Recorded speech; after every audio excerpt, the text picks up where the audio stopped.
Bonjour à tous, Laura Ossio, donc je suis brand manager sur la marque Actimel en France. Je travaille avec Mathieu. Et bonjour, Mathieu Lacombe, je suis digital et media manager chez Danone Produits Frais France. Alors tout d'abord, avant de rentrer dans le cœur de la stratégie digitale qui a été déployée au moment du relancement, donc du relancement européen en avril 2016, je vais rapidement vous balayer un petit peu le contexte de la marque et vous rappeler et vous décrire le positionnement et finalement cette nouvelle campagne Stay Strong qui a vu le jour récemment. Donc tout d'abord, la marque Actimel, ce qu'il faut savoir, c'est que même si c'est une marque qui est emblématique, qui reste iconique et qui a toujours aujourd'hui une forte notoriété, pour autant, c'est une marque qui a perdu beaucoup d'acheteurs ces dernières années. On a perdu près de 7 points de pénétration en 5 ans. Et finalement, c'est dû à quoi? C'est dû à une perte de considération. Donc on est une marque qui est de moins en moins considérée. Donc même si les acheteurs aujourd'hui et les gens nous ont encore en tête, pour autant, quand ils arrivent devant les rayons, ça ne se transforme pas en acte d'achat. Donc on a un vrai enjeu à remettre Actimel finalement dans la main des gens, dans la main des consos, à rétablir ce réflexe Actimel et pour cela de reprendre la parole finalement et de réengager la conversation. Donc c'est dans ce cadre-là que s'inscrit la nouvelle plateforme.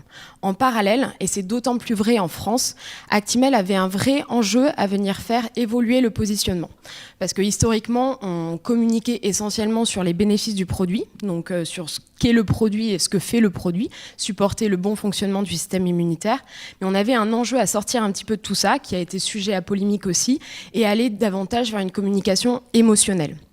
Donc pour cela, on a designé et a été développé au niveau global une nouvelle plateforme qui s'inscrit autour de la résilience positive. Donc, qu'est-ce que c'est la résilience positive?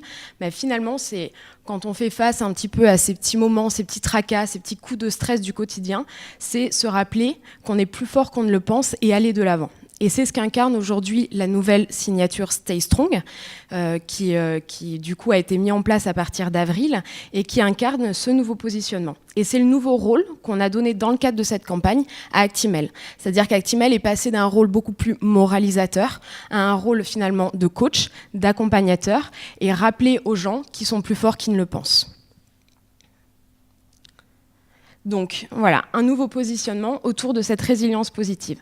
Et donc pour ça, finalement, ce qui était important pour incarner ce nouveau territoire, ce nouveau positionnement, c'était d'être là, d'être présent à l'endroit et au moment où les consommateurs, ou les acheteurs, ou les gens ont besoin qu'on leur rappelle et qu'on leur rappelle qui sont plus forts qu'ils ne le pensent. Donc il y avait un vrai enjeu à venir identifier ces moments. Donc c'est pour ça qu'on a mené une étude e-listening dans les 5 plus gros marchés, dont la France, sur Twitter pour finalement identifier ces moments-là. Et on a identifié 3 piliers, donc à la fois la vie quotidienne, et ça va être notre always on finalement, notre ongoing qu'on va mettre en place par la suite, des événements populaires dont certains pouvaient être identifiés au préalable, par exemple le bac, ça a été d'ailleurs un de nos meilleurs posts, et enfin les news. De plus, ce e-listening, donc tout ça on l'a réalisé plus d'1 mois en amont, ça nous a permis aussi d'aller finalement affiner et de bien comprendre ce dont les consommateurs, ce dont les gens, les acheteurs avaient besoin à ce moment-là. Et ils ont besoin quoi? Ils ont besoin d'être soutenus, donc on leur réinsuffle une dose d'optimisme, une dose d'encouragement, mais aussi qu'on les divertisse. Ils ont besoin de penser à autre chose. Et c'est ce qui a valu finalement la tonalité, le caractère plutôt décalé de cette nouvelle campagne, qui permettait également à insuffler un peu de modernité à cette marque qui était vieillissante. Donc pour le digital, finalement, ça se traduit comment? Ça se traduit par délivrer des messages Stay Strong au moment où les consommateurs ils en ont le plus besoin, dans leur journée et toujours de manière divertissante. Et ça va permettre de répondre à cette triple problématique qu'on avait, à la fois d'aller développer très rapidement la notoriété du repositionnement Actimel. Donc rappeler aux gens que voilà, Actimel est là, Actimel se relance, et Actimel a fait preuve finalement de résilience, d'engager les consommateurs sur des conversations qui sont pertinentes autour de ce hashtag Stay Strong, et enfin d'assurer ce relancement, et ça va être un gros point, on va y revenir juste après, sur plusieurs marchés européens, parce que ce relancement il a été européen, et du coup il y a eu une coordination pays relativement massive au moment du relancement. Du coup, la mécanique s'est découpée en 3 phases. La première a été d'aller atteindre un objectif de notoriété, donc d'amplifier la copie publicitaire que je vais vous montrer juste derrière. Donc pour ça, on a utilisé les produits chez Twitter, donc notamment le First View dont on vous a parlé juste tout à l'heure. Deuxième objectif, c'était d'engager les consommateurs. Donc là, on était plutôt dans une logique one-to-one, directement dans les conversations, dans les petits moments de tracas du quotidien dont l'a expliqué Laura. Et troisième pilier, c'était le moment marketing. Donc c'était réagir sur des événements qu'on avait identifiés en amont. Et donc hacker directement l'Euro, l'Eurovision, etc.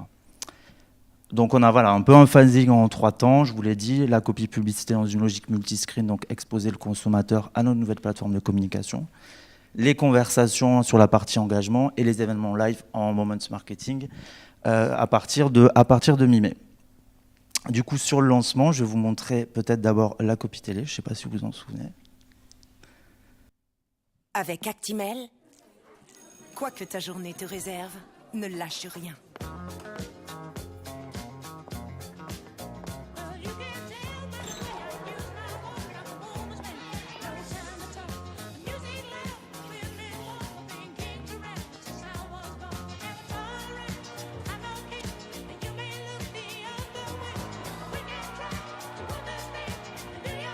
Actimel, stay strong.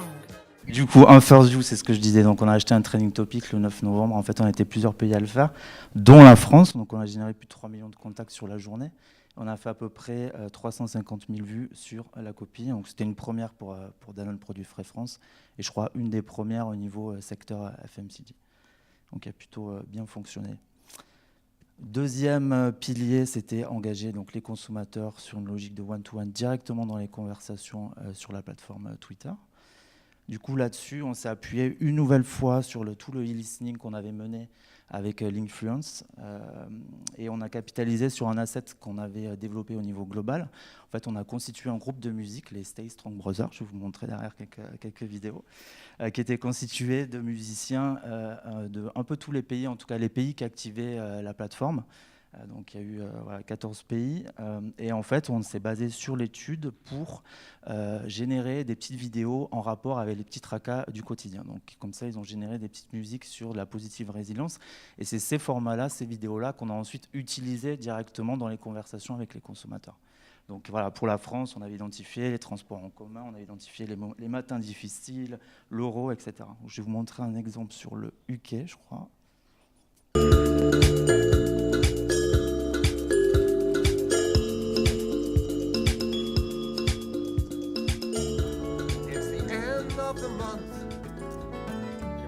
Feeling low. It's another week till payday. You ain't barely got no dough. Just stay strong. Voilà. Donc on a eu un peu la même chose sur tous les pays, en tout cas les 5 gros marchés qui avaient activé les Stay Strong. Un autre cas, et ça c'est pour vous montrer aussi qu'on a essayé d'utiliser un peu tous les moyens de conversation sur la plateforme Twitter.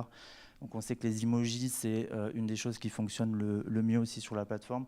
Donc voilà, là on a sollicité les consos italiens à poster, mettre le hashtag de la plateforme, le handle du compte de la marque, et de mettre la petite emoji du tracas du jour. Et là, en l'occurrence, je crois que j'ai un exemple derrière avec Massimiliano qui nous a mis un petit parapluie. Donc voilà, il fait pas beau. Donc du coup, on lui a adressé directement one-to-one une petite vidéo des Stay Strong. Voilà, je ne sais pas si on les entend chanter. Possibile che ancora continua a tuonare. Esco di casa e mi ritrovo un ruscello. Le belle giornate si fanno aspettare e questo vento mi spacca l'ombrello. Manco il computer mi dà una bella notizia. Prevede ingorgare. Bon, je passe, je pense que vous avez saisi. Dans d'autres pays, pareil, toujours pour aller encore générer du earned media et capitaliser sur les communautés au sein de la plateforme Twitter. Là, le UK, ils sont allés chercher une pianiste assez célèbre qui s'appelle Milline, en fait, qui parle beaucoup aussi du fait qu'elle soit maman. Donc, elle a une énorme communauté autour de la maternité, etc. Donc, en fait, Milline a enregistré une chanson avec les Stay Strong en amont. Et en fait, on a pu du coup leverager la chanson auprès de sa communauté et générer encore plus de earned media autour du fait de rester strong. Même cas en Espagne aussi, où en fait on est allé chercher un acteur espagnol très connu en fait, Et du coup, idem, au préalable, on lui a demandé d'enregistrer en fait une chanson. Alors là, je crois que c'est dans le métro avec les Stay Strong. Et on a capitalisé idem sur sa communauté, sur son compte Twitter pour générer encore plus de earn sur la plateforme Stay Strong. Le real time, donc on voulait aussi jouer le moment marketing. Donc au préalable, on avait identifié des moments, en tout cas des événements qui nous semblaient pertinents et sur lesquels on pouvait capitaliser. Donc du coup, je vais vous montrer quelques exemples. Donc en France, on avait l'Eurovision sur la période, on avait Roland Garros, on avait la fédération aussi de foot en Angleterre. Idem, comme je le disais tout à l'heure, on a essayé d'utiliser au maximum un peu tous les formats de conversation sur Twitter, donc les sondages, les gifs, les images animées, les vidéos à LSS Strong, vous l'avez vu tout à l'heure. Et on a eu même logique aussi sur l'euro, donc on a été plusieurs pays européens à activer, forcément, donc l'Espagne. Nous, on a joué un peu le côté décalé en soutenant les arbitres. Et ensuite, on avait le UK aussi qui a joué le temps fort. En termes de résultats et learnings, alors grosso modo, Laura le disait, la campagne elle était globale, il y a 14 pays qui l'ont activée, même si là on a un peu focusé sur les 5 gros marchés. On avait 14 community managers du coup qui étaient un par pays, qui ont posté du coup plus de 6000 tweets sur les 4 mois, enfin sur les 3 mois et demi. Voilà, ce qui nous a généré à peu près presque 50 millions de contacts sur les 4 mois. On est assez content du earned media qui a été dégagé sur le hashtag Stay Strong, donc on voulait vraiment installer en plus de 250%. Et un autre chiffre aussi à noter, c'est le x15 en termes de commentaires positifs. Laurent en a parlé au début, la marque elle avait besoin d'être un peu revalorisée, qu'on sort du côté les bénéfices très santé et un peu moralisateur. Et pour le coup, c'est quelque chose qui a particulièrement bien fonctionné. Donc on a évacué un peu tout le bruit négatif qui se traînait sur les réseaux sociaux et notamment sur Twitter. Et ça a particulièrement bien fonctionné en France. Et coût à la vue à 4 centimes, ce qui est pas mal aussi.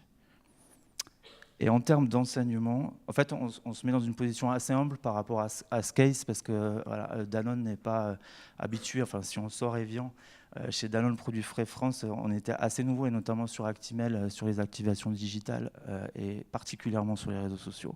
Donc on est vraiment parti de zéro, et en fait on est assez fiers de la mise en place sur les 14 pays, et de l'implication qu'il y a dû avoir derrière sur les community management, et toute l'équipe globale qui a pu gérer ce projet-là.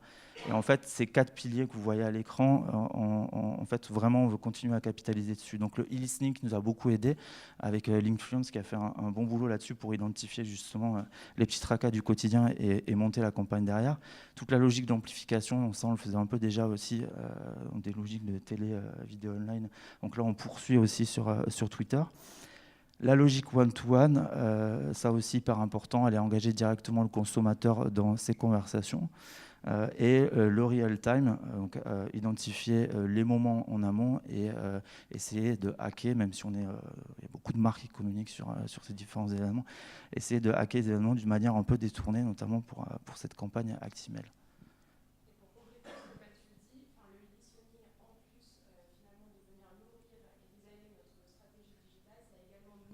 Le design de la campagne au global. Donc que ça soit effectivement l'affichage, potentiellement si demain on active d'autres assets, ça nous a vraiment nourri et ça nous a permis d'affiner, parce que finalement aujourd'hui ce qui fait que ça fonctionne sur le territoire de la résilience positive, c'est vraiment d'être là au moment où les consommateurs et où les gens de façon plus générale en ont besoin, sinon c'est un flop. Donc finalement, ce qu'on a fait là cette année, c'est ce que disait Mathieu, on en est très fiers et nous on souhaite poursuivre, continuer, optimiser, amplifier. Là c'est vraiment la première, le premier pas et puis du coup on revient encore plus fort. C'est ça. Voilà.